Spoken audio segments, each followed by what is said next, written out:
Shalom, perkenalkan nama saya berchannel Wahi NIM 1.01.2022.0054 kelas B semester 4 Prodi Pendidikan Agama Kristen mata kuliah Teologi Perjanjian Baru.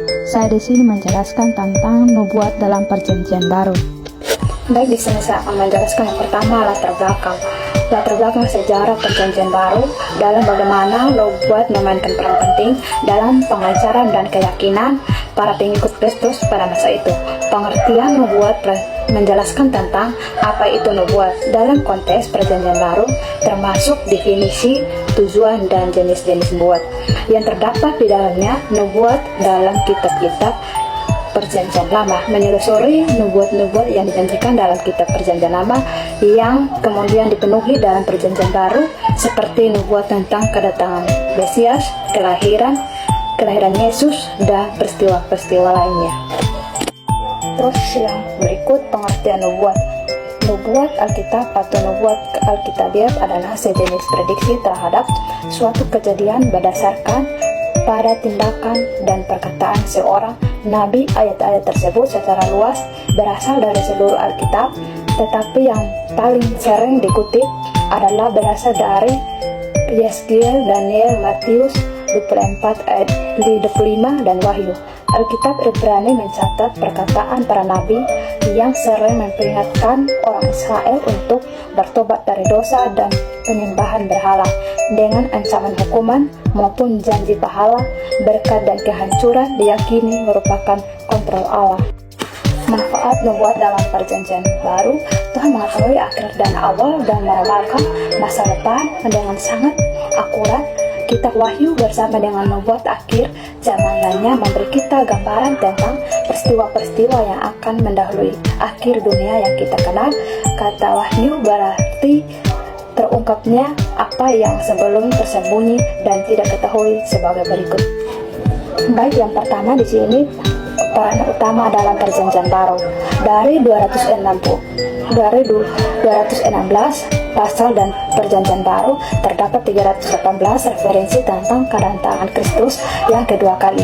Jika kita menghilangkan seluruh bagian nubuat, kita harus menghapus satu dari setiap 30 ayat dalam Perjanjian Baru. Kita juga harus melewatkan 23 dari 27 kitab Perjanjian Baru yang menyebut nubuat. Yang kedua, membuktikan integritas kitab suci. Petrus berkata, para nabi yang membicarakan tentang kasih karunia yang akan datang kepadamu menyelidiki dengan sungguh-sungguh dan dengan sangat hati-hati, sesungguh mengetahui waktu dan keadaan mengenai kedatangan Kristus yang pertama. Kita lihat dalam 1 Petrus 1 ayat 10 sampai 11. Yang ketiga, melindungi kita dari pengajaran palsu. Yesus bernubuat tentang akhir zaman untuk melindungi kita dari pengajaran palsu. Dalam Matius 24 ayat 4 sampai 5, dia memperingatkan, waspadalah supaya ada orang yang menyesatkan kamu, sebab banyak orang yang akan datang dengan namaku sambil berkata, akulah Mesias, dan mereka akan tipu banyak orang. Yang keempat, mempersiapkan kita untuk akhir hari. Yesus menceritakan beberapa perumpamaan untuk menggambarkan pentingnya bersiap menyambut kedatangannya. Salah satu ceritanya adalah tentang seorang tuan rumah yang merampokkan. Seandainya majikan mengetahui kapan pencuri datang, dia akan berjaga-jaga untuk mencegah. Dan kita bisa lihat dalam 1 Tesalonika 5 ayat 4 berbunyi, tetapi kamu saudara-saudara, kamu tidak hidup di dalam kegelapan, sehingga hari itu tiba-tiba mendatangi kamu seperti pencuri. Nubuatan Alkitab mempersiapkan kita untuk bertemu Tuhan kapan saja. Yang kelima, memberikan paduan praktis dalam kehidupan. Dalam pasal pembukaan kitab Wahyu 1 kalimat yang muncul 7 kali, barang siapa mempunyai telinga hendaklah ia mendengar apa yang diucapkan Roh Kudus kepada gereja-gereja. Wahyu 2 ayat 7, ayat 11, 17, 29, dan Wahyu 3 ayat 6, 13, dan 22. Dengan kata lain, dengarkanlah, ada yang ingin kukatakan, dan itu penting. Yang keenam, menunjukkan berkat-Roh. Kitab Wahyu adalah satu-satunya kitab dalam Alkitab, bagian awal maupun akhir, mengungkapkan pahalanya. Wahyu 1 ayat 3 mengatakan, berbahagialah dia yang membaca dan mendengar kata-kata nubuat ini dan yang menaati apa yang tertulis di dalamnya. karena wahyunya sudah dekat, waktunya sudah dekat. Selanjutnya nubuat dalam kitab Injil PB, nubuat Yesus sendiri bahwa ia akan bangkit dari antara orang mati, kemudian mempertimbangkan penilaiannya kembali terhadap pemberitaan PL mengenai misinya. Ketiga, nubuat menggenapi penderitaan Yesus dalam Injil-Injil sinoptik masing-masing menghubungkan dengan jaminan akan terjadinya kebangkitan.